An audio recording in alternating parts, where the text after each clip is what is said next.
오늘이 무슨 날이죠? 어린이 날입니다. 전 세계적으로 5월 5일을 어린이날로 지키는 나라가 딱 두 개 있습니다. 그 중에 하나가 어디죠? 대한민국. 또 하나는요, 일본입니다. 일본은 어린이날을 여자 어린이날, 남자 어린이날로 구별을 합니다. 그래서 이제 오늘은 남자 어린이날이고요. 3월 3일은 여자 어린이날입니다. 여자하고 남자 이렇게 구별해서요. 미국은 6월 둘째 주 주일날 어린이날로 지킵니다. 태국 같은 경우에는 1월 둘째 주 토요일날 어린이날로 지키고요. 대개 이렇게 보면 전 세계적으로 이렇게 어린이들을 기억하고 이렇게 특정하게 어린이날로 지키는 나라가 의외로 많습니다. 여러분 지난 주간 우리 아이들, 특히 중고등부 아이들, 영어부, 유치부 아이들하고 함께 예배드리면서 참 행복했어요. 막 떠들기도 하고 웃기도 하고, 세상에 어느 한 아이는 아멘을 그렇게 잘해줘가지고 여러분 어른 같으면 그렇게 하겠어요? 체면 챙기느라고 안 합니다. 근데 아이들은 그게 아니에요. 그 순수함이 있고 그 아름다움이 있고, 그래서 그 아이들을 교회에서 이렇게 볼 수 있다고 하는 것이 얼마나 감사한지, 저단에 서 있는 우리 아이들의 모습을 보면서 흐뭇한 마음이 들기도 하고 또 감사하기도 하고 그랬습니다. 여러분, 가정이 행복하려면 세 가지의 소리가 넘쳐야 된다. 그래요. 첫째는 가정에서 웃음소리가 담벼락을 넘어야 하고, 글 읽는 소리가 담벼락을 넘어야 하고, 또 하나 아기의 울음소리가 담벼락을 넘어야 한다 그랬어요. 그래서 이제 거의 대부분 시골 동네에서 이렇게 보면 여기서 아기가 울고 저기서 아기가 울고 울음소리가 많이 들렸거든요. 그게 이제 미래가 있고 그것이 바로 아름다운 그 가정의 희망이라고 하는 거예요. 이 어린이날에 우리 교회 학교에 속한 우리 친구들, 여러분 가정의 자녀들, 뭐 어린아이는 지금 없잖아요. 저 체린이 어린아이 아니지 벌써. 아무튼 어린이날에 하나님의 복이 우리 손주들까지 임하게 되기를 주의 이름으로 축복합니다. 영국의 낭만주의 시인 가운데 대표적인 시인이 윌리엄 워드워즈라고 하는 분이 계십니다. 그분이 무지개라고 하는 시를 지었습니다. 아마 들으면 아시는 그런 내용일 거예요. 하늘의 무지개를 바라볼 때 내 가슴은 뛰어노라. 가슴이 뛰셨어요? 별로 안 뛰었나 봐요. 하와이에 가시면은요, 하와이 그 주의 상징이 무지개입니다. 그는 무지개가 아주 자주 볼 수 있는 곳이 하와이거든요. 근데 한 번 이렇게 갔는데 무지개가 여기서 뜨고 쌍무지개. 좀 놀라봐요. 근데 이게 무지개가 이렇게 떠도 조그마한 게 아니라 이게요, 큰 무지개가 산에 빨조, 노초, 파남보 해가지고 쭉 이렇게 떠 있는 그 모습이 말 그대로 환상적이에요. 그러니까 하늘의 무지개를 바라볼 때마다 나는 가슴이 뛰어노라. 그게 정상 아니겠어요?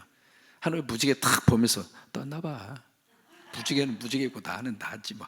그럴 수는 없잖아요. 하늘의 무지개를 팍 보면은 한번 표현 한번 해볼까요? 하늘의 무지개를 봤다고 생각하고, 그런 거지. 정상이에요, 그게.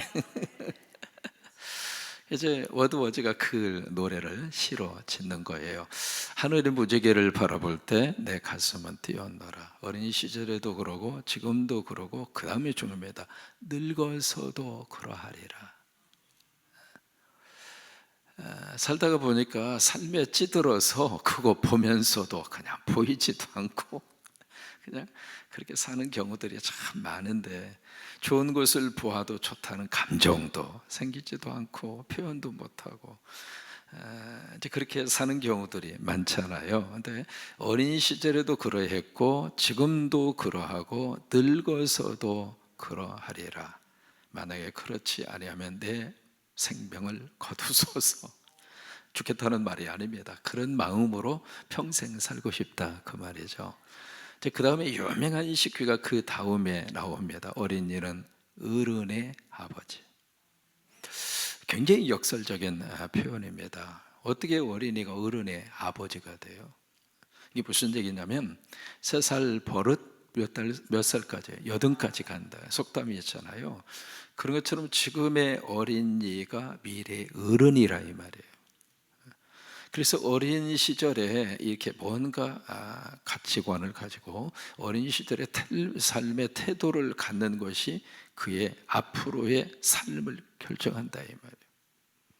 그래서 어린 시절의 이 교육이 참 중요하다고 하는 것을 아무리 강조해도 사실 부족하지 않습니다. 어렸을 때 여러분 배운 노래 머릿속에 금방 떠오를 거예요. 어른이 돼서 배운 노래는 뒤돌아서 잊어버려. 어린 시절에 가졌던 그 추억은요 평생 갑니다. 어린 시절에 드시던 음식 계속 기억이 나요. 먹고 싶기도 하고. 왜 그래요? 그게 바로 어른이라 이 말이죠. 윤수천 씨라고 하는 분이 나는 씨앗이라고 하는 동요를 지었습니다. 씨앗은 아무리 작아도 조그만한 게 그렇게 무시하지 않는다. 여러분 그렇죠? 어느 씨앗이라도 조그만한 씨앗이라 조그만한 게 이런 걸 다 해서 그렇게 무시하지 않거든요. 왜? 씨앗 속에는 바로 그 씨앗의 미래와 생명이 담겨 있으니까. 근데 어른들은 나를 보고 조그만한 게라고 자꾸 그런다.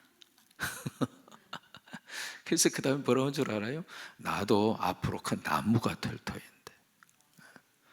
그러니까 어린아이라고 그래서 그렇게 취급하지 말라고 하는 거예요. 무시하지 말고 인격적으로 너는 덜 떨어졌으니까 넌 인간이 아니야 그러지 말라고 하는 거예요. 그래서 방종환 선생님이 이 어린이라고 하는 단어를 처음으로 쓰신 분이에요. 그 전에는 어린이라고 하지 않았거든요. 얘라고 그랬습니다.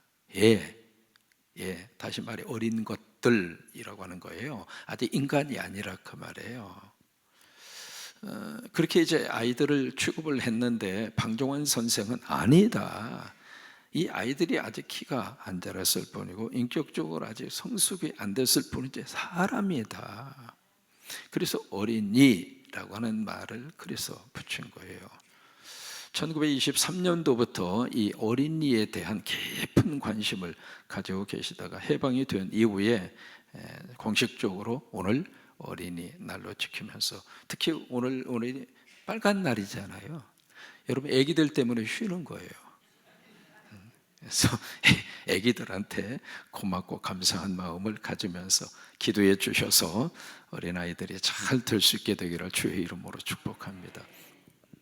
오늘 이제 시편 45편을 보셨는데 다른 시하고 비교를 해서 표제어가 굉장히 길어요.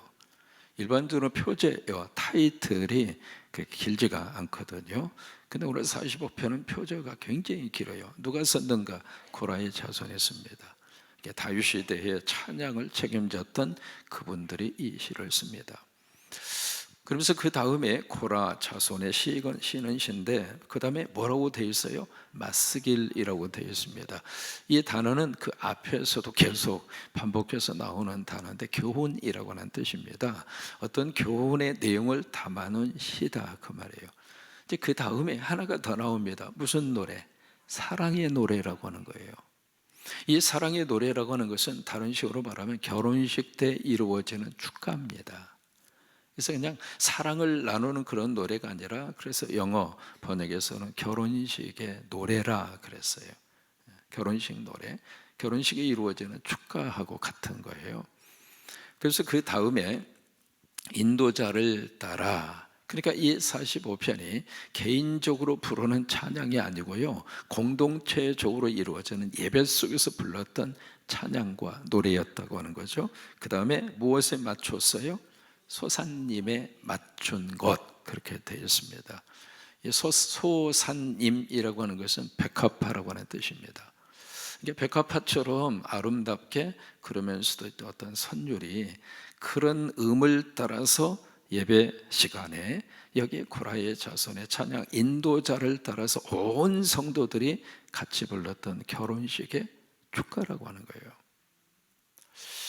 1절부터 17절까지 보시면은 이 왕이라고 하는 단어가 계속 나옵니다. 몇 번이나 나왔을까? 29번 나옵니다. 1절부터 17절까지 왕이라고 하는 단어가 계속 이렇게 나오거든요. 자, 그러면 여기서 말하고는 왕이 누구일까? 두 가지의 의미를 갖습니다. 1차적으로 여기에 왕은 다윗 왕을 말합니다. 그리고 이스라엘의 왕을 통칭하기도 하고요. 근데 여기서 끝나는 것이 아니라 그 다음에 이 왕이 누구일까? 다윗의 후손으로 이 땅에 오시는 메시아 예수 그리스도를 말합니다. 성경의 모든 역사는요, 그런 식으로 해석이 되어져야 우리에게 성경이 되는 거예요. 성경이 역사적인 해석으로 머물러 버리면 성경은 지식과 이성의 차원에서 끝납니다. 성경이 영성이 되고 성경이 우리에게 하나님의 말씀으로 들려와야 할 이유는 그 성경이 예수 그리스도의 관계 속에서 해석이 돼야 돼요. 그래야 은혜가 되고 그것이 하나님의 말씀이 되고 그래야 내 말씀이 되는 거예요. 그렇지 않으면 과거에 수천 전에 있었던 저 지중해 연안에 있었던 작은 땅덩어리 팔레스타인 지역 이스라엘, 그 땅에서 일어났던 하나의 역사적인 해퍼닝으로 끝나는 거예요. 그거하고 우리하고는요 아무 상관이 없어요. 아브라함이 어떻게 살았던 그게 무슨 의미가 있어요? 다윗이 자기 나라를 통치를 하고 영토를 크게 확장을 하고 그게 우리하고 무슨 상관이 있어요? 아무 의미가 없어요. 그러니까 우리가 이 성경이 되는 가장 중요한 이유는 영적 해석으로 내 속에 다가와야 되는데 그 영적 해석의 가장 중요한 기준이 예수 그리스도입니다. 이게 여기에 왕도 그런 거예요. 다윗 왕, 이스라엘 왕 그거예요. 장가를 가든 무를 가든 아무 상관이 없잖아요. 근데 이게 성경으로 내 가슴으로 와 닿을 수 있는 이유는 이 왕이 다윗 왕이나 이스라엘의 원한 왕이 아니라 그 왕이 우리가 믿고 지금 나의 구원주가 되시는 예수 그리스도이다. 그렇게 되면 다르잖아요. 그렇게 됐을 때는 이 시편을 대하는 자세가 다른 거예요. 오늘 1절 말씀에 이렇게 시작을 합니다. 어떻게 시작을 하는가 같이 한번 볼까요? 내 마음이 좋은 말로 왕을 위하여 지은 것을 말하리니. 참 그렇게 말씀이 1절의 말씀이 시작이 됩니다. 오늘 시편은 세 가지의 내용이 되어져 있어요. 첫째는 이 왕이 신랑이 된 거예요. 그러니까 신랑된 왕, 그 왕을 향하여 결혼식에 축가를 부르는 거예요. 두 번째는 여기에 신랑의 신부가 있어야 되잖아요. 그 신부를 바라보면서 축가를 부릅니다. 그리고 마지막은 이 신랑과 신부가 결혼을 해서 행복한 가정의 미래를 꿈꾸는 것에 대한 내용으로 오늘 시가 끝나는 거예요. 1절 말씀에 여기에 내가 이 마음속에 마음속에 좋은 말로 지금 어떤 상태가 지금 넘치고 있다고 하는 거예요. 좋은 말이.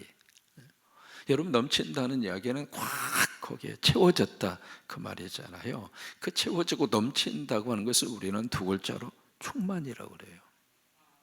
그러니까 왕을 향하여 여기에 좋은 말이 막 지금 넘치고 있습니다. 왜 그럴까? 은혜 받으니까. 이게 은혜를 받으면 우리 마음과 우리 입술에 뭐가 이렇게 자꾸 넘치는 게 있습니다. 그거요 참으려고 해도 참을 수가 없습니다. 왜요? 이거 막 차고서 넘치게 되니까 자꾸 그래서 입을 열 때마다 흥얼거리고 입을 열 때마다 고백을 하게 되고 그런 역사가 있거든요. 그러니까 여기에 왕을 보면서 왕을 향하여 은혜를 받은 거예요. 여러분, 예수님을 생각할 때마다 은혜 받으시기를 바랍니다. 예수를 생각할 때마다 마음속에 뭔가 꿈틀거림이 있고 예수를 부를 때마다 내 마음속에 넘쳐나는 것이 있고 그래서 예수 왕을 통해서 받은 은혜가 충만해서 마음과 입술에 그게 그냥 차고 넘치는 거예요. 은혜 충만은 무엇으로 연결이 되는가? 찬양 충만으로 연결이 됩니다. 에베소서 5장에 술 취하지 말라, 이건 방탕한 증거니 오직 성령의 충만을 받아라. 그때 충만이라고 하는 것이 성령이 차고 넘친다고 하는 거예요. 이걸 억제할 수가 없거든요. 그러니까 성령이 차고 넘치면 그 다음에 시와 찬미와 신령한 노래로 여호와께 화답하며 바로 이어지는 것이 뭐냐면 찬양입니다. 오늘 이 왕의 결혼식의 축가를 부르면서 그 축가의 첫 번 내용이 왕을 향하여 내 마음속에 그냥 찬양이 차고 넘치고 차고 넘치고. 여러분, 찬양을 많이 들으면은요 우리 안에 천국이 이루어집니다. 찬양을 많이 부르면 우리 안에 세포가 살아서 춤을 춥니다. 똑같은 노래를 할지라도 락앤롤이라든지 힙합이라든지 이상한 노래를 계속 들으면은요 사람의 영이 짓눌립니다. 그래서 이상해져요. 얼굴 표정 자체가 이상해져요. 근데 찬양을 많이 듣거나 찬양을 많이 부르는 사람의 표정을 보면 그 표정 속에 은혜가 있어요. 오늘 바로 1절이 그런 내용입니다. 그 다음에 2절로 가서 어떤 축가가 불러지는가. 2절 같이 읽습니다. 왕은 사람들보다 아름다워 은혜를 입술에 머금으니. 그러므로 하나님이 여기 이제 왕이 사람들보다 뭐하다고 지금 노래하고 있냐면 아름답다고 하는 거예요. 여기에 아름답다고 하는 것은 외적 표현이 아닙니다. 남들보다 키가 크고 핸섬하고 잘생기고 그런 차원이 아니라 여기 아름답다고 하는 것은 바로 그 왕에게서 나오는 그 말씀이 아름답다 이 말이에요. 그러니까 여기 왕에게 이 왕은 아름답다. 그 이야기는 왕에게 아름다운 것이 있습니다. 그 아름다운 것이 바로 뭔가 말씀이라고 하는 거예요. 그 말씀을 우리는 뭐로 이야기하는가? 진리라고 합니다. 근데 진리라고 하는 것은 성경에서 어떤 개념이 아니라 성경에서 말하는 진리는 인격체를 말합니다. 그래서 요한복음 14장 6절 말씀에 내가 길이고 진리고 생명이다 그랬어요. 그러니까 여기에 왕은 아름답다, 왕은 말씀이다, 왕은 진리다 그 이야기예요. 그러면 그 왕이 누구인가? 예수 그리스도다 이 말이에요. 여러분, 말씀의 이 역사가 이렇게 풀어가는 거예요. 히브리서 1장 8절에 보시면은요 이 시편 45편을 인용을 합니다. 히브리서 1장 8절에 그래서 인용을 쭉 하면서 예수 그리스도에 대해서 증언을 하고 있거든요. 증언을 하면서 거기에 근거 자료로 여기에 시편 45편 6절의 말씀을 인용을 해요. 그러니까 거기서 히브리서는 이 왕이 예수 그리스도라고 하는 사실을 우리에게 재해석을 해주는 성경이에요.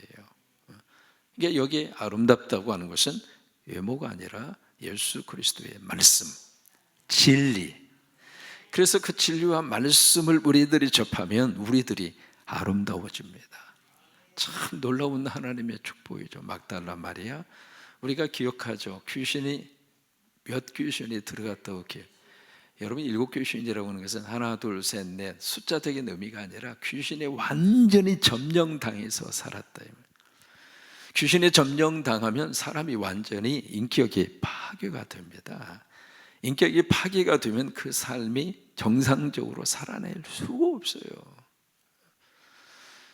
그러니까 그런 인생을 살던 이 막달라 마리아가 예수님 만났죠. 진리를 만났죠. 말씀을 만났죠. 막달라 마리아가 아름다운 인생으로 바뀌어져요. 이게 놀라운 하나님의 말씀이 주시는 놀라운 축복입니다. 그래서 왕은 아름답습니다. 말씀이 아름답고 진리가 아름답고. 오늘 이 새벽에도 시편의 이 말씀이 여러분의 인생에 아름답게 하나님의 축복으로 임하기를 축원합니다. 그래서 3절의 말씀으로 3절에서 5절까지 여기 이제 승리하는 왕을 여기서 축가로 노래를 부릅니다. 용사여 칼을 허리에 차고 왕의 영화와 위엄을 입으소서. 5절에 왕의 화살은 날카로워 왕의 원수의 염통을 두르니 만민이 왕의 앞에 엎드려 지나도다. 왕의 승리입니다. 왕의 승리. 그러니까 결국에 가서는 이 진리가 되시는, 말씀이 되시는 예수 그리스도가 승리한다고 해요. 너희가 세상에서는 환난을 당하나 담대하라. 내가 세상을 이기었노라. 여러분, 진리가 마침내 승리할까요? 진리는 마침내 강한 자에 의해서 패배당하고 끝날까요? 자, 한번 보실까요? 태양이 떠요. 두 사람이 있습니다. 한 사람은 태양은 동쪽에서 뜬다. 한 사람은 무슨 얘기야? 태양은 서쪽에서 뜨지. 둘이 막 싸웁니다. 싸우는데 목소리 큰 사람이 이기죠? 안 그래요? 목소리 큰 사람이 이기는 것 같은데, 한국에서는 헌법 위에 떼법이 있더군요. 몰려가서 막 으쌰으쌰하고 떼법을 쓰면 항상 이기잖아요. 안 그래요? 안 그러는구나. 아니, 두 사람이 지금 막 싸우는 거예요. 동쪽이다 서쪽이다. 그래서 목소리 큰 사람이 서쪽을 주장하는 거예요. 그러니까 이긴 거예요. 맞아요? 근데 이게 지금 초저녁에 시작을 해서 밤새도록 싸우는 거예요. 동쪽이다 서쪽이다 동쪽이다 서쪽이다. 자, 보세요. 동쪽이라고 주장하는 사람은 어떻게 하면 이기나요? 기다리면 돼요. 언제까지? 해 뜰 때까지. 서쪽이라고 주장하는 사람은 어떻게 해야 돼요? 해가 뜨기 전까지 효부를 봐야 돼. 그러니까 해가 막 뜨려고 그러면 목소리가 더 커지는 거예요. 왜? 해가 뜨면 들통나니까. 이게 세상의 원리입니다. 불의의 세상의 가치관과 개념을 가지고 사는 사람은 자기가 들통날 것을 알기 때문에 오히려 더 발악합니다. 그러나 진리를 붙들고 있는 사람은 좀 힘들어도 참고 견디면 때가 되면 드러납니다. 여러분, 진리가 이기지 않으면 하나님이 살아계신 게 아닙니다. 하나님이 살아계신다면 진리는 드러나야 정상입니다. 감추어질 수가 없습니다. 언제라도 다 드러나게 되어 있습니다. 그 순간은 감출 수가 있죠. 그 순간은 아니라고 할 수 있죠. 그 순간은 이긴 것처럼 보이지만 아닙니다. 우리가 믿는 이유가 바로 거기에 있습니다. 여기에 신랑 되신 왕을 축하하면서 축하의 노래를 부르면서 그것을 부릅니다. 6절 7절 보실래요? 6절이 아주 중요한 구절이거든요. 6절 같이 읽습니다. 하나님이여, 주의 보좌는 영원하며 주의 나라의 귀는 공평한 귀니이다. 여기 이제 하나님이여, 주의 보좌는 영원하다. 바로 이게 시편 히브리서 1장 8절에 인용이 된 구절이거든요. 그러니까 왕의 나라만 영원합니다. 역사 속에서 수없이 많은 제국이 등장했습니다. 제국이라는 말은 보통 나라는 제국이라고 안 합니다. 제국이라는 말은 영토뿐만이 아니라 권력뿐만이 아니라 그 당시 시대에 미친 영향까지 전부 통틀어서 전 세계에 영향력을 미칠 수 있는 나라의 그때의 정권과 그때의 그 시기를 제국이라고 합니다. 제국이 수없이 많이 일어났었어요. 이집트 제국. 여러분, 이집트라고 하는 그 나라가, 애굽이라고 하는 나라가요, 지금 여러분들이 보는 나라의 형편하고요, 고대 사회에서의 이집트는 제국이었습니다. 이번에 참 안타까운 것이 거기 카이로에 가면 최근에 가장 이 전 세계에서 가장 크게 박물관을 지었습니다. 어마어마할 정도로.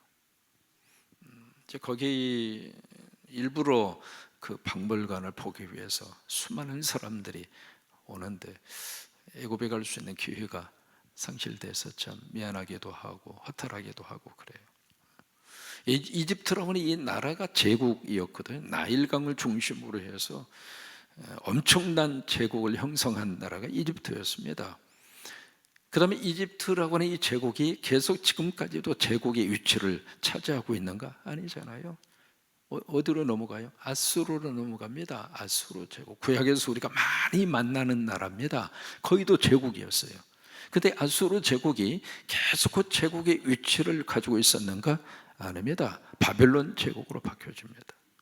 바벨론 제국이 계속 있었는가? 페르시아 제국으로 바뀌어지죠. 바사. 여러분 기억하시죠? 바사, 페르시아입니다. 페르시아 제국으로 바뀌어져요. 페르시아 제국이 계속 있었는가? 그렇지 않아요. 이것이 로마 제국으로, 로마 제국에서 마케도니아 제국으로, 마케도니아 제국에서 오스만 제국으로, 이게 계속 제국이 일어났다 사라지고 일어났다 사라지고. 여러분, 몽골이라고 하는 나라도 제국이었습니다. 징기스칸. 여러분, 몽골이요 보통 나라가 아니었습니다. 그런 제국을 형성했던 몽골이 완전히 짜부러져 버렸잖아요. 몽골뿐만이 아닙니다. 대영 제국, 얼마나 컸는지 해가 지지 않는다 그랬잖아요. 지금도 저 찰스 왕이 왕으로 지금 있잖아요. 그러니까 대영 제국뿐만이 아닙니다. 여기 이제 그 프랑스 제국도 있었거든요. 그러면 전 세계적으로 제국이 계속 일어나고 지금 막 그런 식으로 전 세계의 역사가 돌아가는데, 그 모든 제국이 영원했는가? 아니잖아요. 지금도 마찬가지입니다. 미국이 뭐 패권을 가지고 있고, 뭐 패권에 대해서 중국이 도전을 하고, 그리고 소련이 뭐 막 그러고 있습니다만은 그것도 한순간이에요. 오늘 6절에서 그것을 선포하는 거예요. 하나님이여 주의 보좌만이, 보좌라고 하는 것은 바로 통치와 주권을 말합니다. 하나님의 보좌만 영원하지, 하나님의 보좌만 영원합니다. 우리가 하나님 믿고 살면, 우리가 이 세상에서도 끝없이 많이 출렁거리는 이 세상에서, 세상에 요동치는 그것 때문에 우리가 속상하고, 그리고 어려움이 있고 걱정은 되긴 하지만, 그러나 우리는 흔들리지 않는 거 하나 가지고 있습니다. 하나님의 보좌만이 영원합니다. 하나님만이 영원합니다. 그래서 그 하나님을 우리가 의지하고 그 하나님을 바라보고, 오늘도 우리 입술에 찬양하고 우리가 하나님의 승리를 믿으면서 우리가 오늘 하루의 삶을 사는 거예요. 그래요. 워드와저는 그렇게 말합니다. 나의 남은 평생에 매일매일을 경건함으로 살아나게 하소서. 그래요. 여러분, 무지개 볼 때마다 가슴을 뛰게 하세요. 가슴이 안 뛰면 여기를 막 쳐요. 야, 이 가슴아 뭐하냐? 아무리 폭폭하더라도 무지개 보고 뛸 정도의 가슴은 가지고 살아야지. 뭐 한다고? 뭐땀시 그렇게 속이 완전히 그냥 문둥거려져 가지고 아름다운 것을 보면서도 아름답다고 하는 말도 못하고 보이지도 않고. 가슴아, 그러지 말고 이제부터 하늘을 바라보고 별을 보고 별 볼 일 있는 인생을 살고, 무지개를 보면서 가슴이 뛰는 그런 인생. 여러분, 어린이처럼 그렇게 오늘 하루를 삽시다.